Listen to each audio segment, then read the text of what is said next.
If you're hearing this, well done. You found a way to connect to the internet. Welcome to the QAA Podcast Premium Episode 309, Movie Night, The City of the Dead.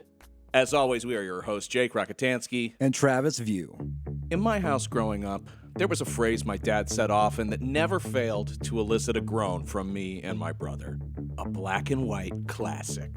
Now, he would often use this in trying to sell us on a beloved film or series from his childhood at a time when all we were interested in was Ghostbusters, Ninja Turtles, and usually a third revolving property like Mask or Starcom or some piece of crap from the claw machine at Bennigan's that had become like a favorite toy, in that moment. Now, in the spirit of Halloween, and coincidentally, the only dad on the podcast, Travis has brought us a very special movie night. Today, we are discussing The City of the Dead, 1960. A true BWC, as we used to call them. Yeah, this is a good one. I wanted to bring this. This is a great film for Halloween because, first of all, you could see it just about anywhere. It's free on YouTube. It's on Amazon Prime. It's on Fubo or whatever those. Yeah, the commercial-driven platforms are. You can see it anywhere. And it's nice and tight. It's not a wasted scene. Very propulsive, and it's short. So it's a great Halloween season movie you can watch very quickly for free anywhere, and it's really good. I found it because I was trying to research. I was looking for movies that involved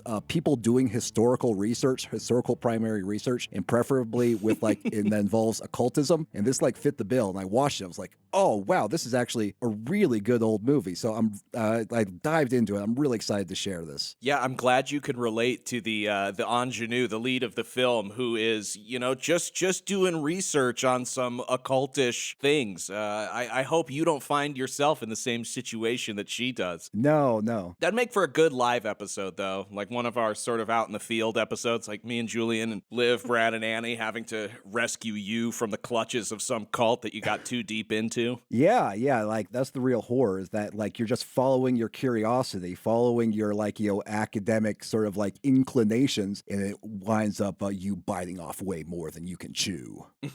Well, and it's funny because the characters of this film in a lot of ways seem to go against your primary sensibility, as the movie kind of treats skeptics as buffoons and soon-to-be murdered fools. No, that's the thing. That's the thing I loved about it. It's yeah, the skeptics are just getting BTFO'd left and right. The occultists and the hyper-religious are the people who have things figured out in this world. It's pretty amazing. I had never heard of this movie. It stars a young Christopher Lee, which is really interesting. He's just one of those actors that you're used to always being old. Yes, exactly. But he was young, but still kind of very menacing, very commanding performance. Yes, he's got a sort of lurch quality to him. Yeah, but it was it's good to see him. Mm-hmm. So as customary, I did a reasonable amount of research on the film, and there's some interesting stuff. So it was the directorial debut of a guy by the name of John Llewellyn Moxey. Sometimes he would go by John Moxey, sometimes John L. Moxey. He was born in Argentina in 1925, and before entering the world of filmmaking, he served in the Second World of War for the British Army doing reconnaissance. And I don't have Liv or Julian here to make fun of me for that pun. Pretty crazy. It's always crazy to me to think of people who serve in intense sort of combat situations, but then want to come back and make movies. It's you've been to the best movie. You've played the best game for real.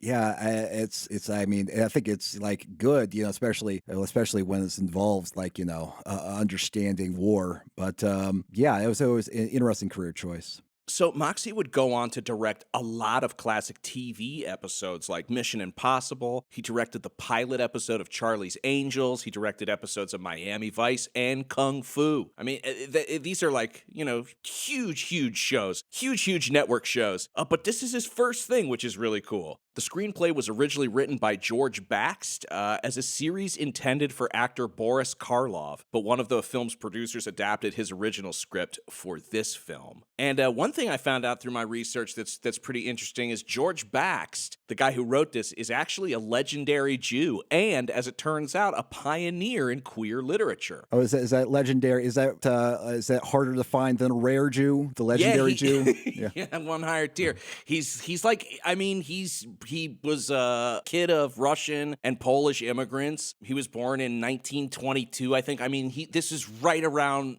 both of my grandfathers. Also Russian, Polish immigrants, also born in the early 1920s. So he is of my grandfathers, both of their peers. So he's the creator of one of the first openly gay detectives, Pharaoh Love, which was first introduced in Baxt's 1966 novel, A Queer Kind of Death, which I'd never heard of, but that was 6 years after this film, and he went on to do many novels with that character. So the reason he was in London in the first place, where The City of Dead was produced, is because he fled the United States in the 50s after a couple of his screenwriter buddies were blacklisted and labeled as communists. He stayed in London for the next 5 years, writing Payroll in 1961 and Night of the Eagle in 1962, which I gotta watch now because people online who I was reading their comments about him, apparently these are his more famous films, so I guess I gotta check those out. And although the film's producers, Max Rosenberg and Milton Subotsky, were American, the movie began filming at Shepperton Studios in England on October 12th, 1959, almost exactly to the day,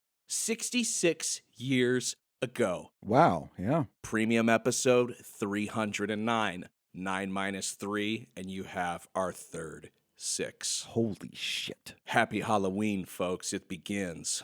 Proton Pack's coming out.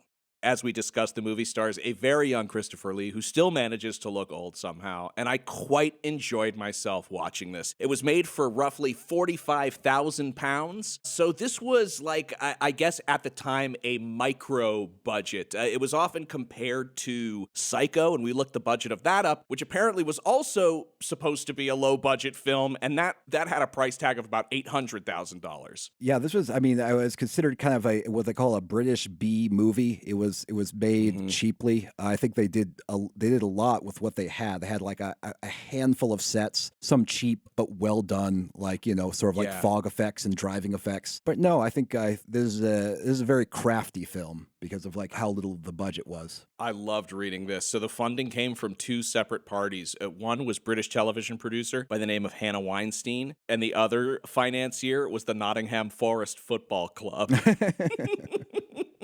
Which I thought was great. Yes, I thought they knocked it out of the park. There's some really kind of ahead of its time stuff here. It's especially what it does with point of view. I also really liked how they got away with reusing sets. Like for example, when the brother comes back to the witch town to find to look for his sister, and he goes through the same sort of circle around town that she does and experiences things the same way that she did. And it has this eerie sort of repetitive feeling, but on a technical level, they've bought themselves 10 minutes of footage and a good scare by essentially using the exact same scene, the exact same actors and extras over and over again with the exact same blocking.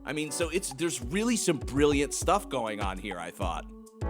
You've been listening to a sample of a premium episode of the QAA podcast. For access to the full episode, as well as all past premium episodes and all of our podcast miniseries, go to patreon.com/QAA. Travis, why is that such a good deal? Well, Jake, you get hundreds of additional episodes of the QAA podcast for just $5 per month. For that very low price, you get access to over 200 premium episodes, plus all of our miniseries. That includes 10 episodes of Man Clan with Julian and Annie, 10 episodes of Perverts with Julian and Liv, 10 episodes of The Spectral Voyager with Jake and Brad, plus 20 episodes of Trickle Down with me, Travis View. It's a bounty of content and the best deal in podcasting. Travis, for once I agree with you. And I also agree that people could subscribe by going to patreon.com/QAA. Well, that's not an opinion, it's a fact. You're so right, Jake. We love and appreciate all of our listeners. Yes, we do. And Travis is actually crying right now, I think, out of gratitude, maybe? That's not true. The part about me crying,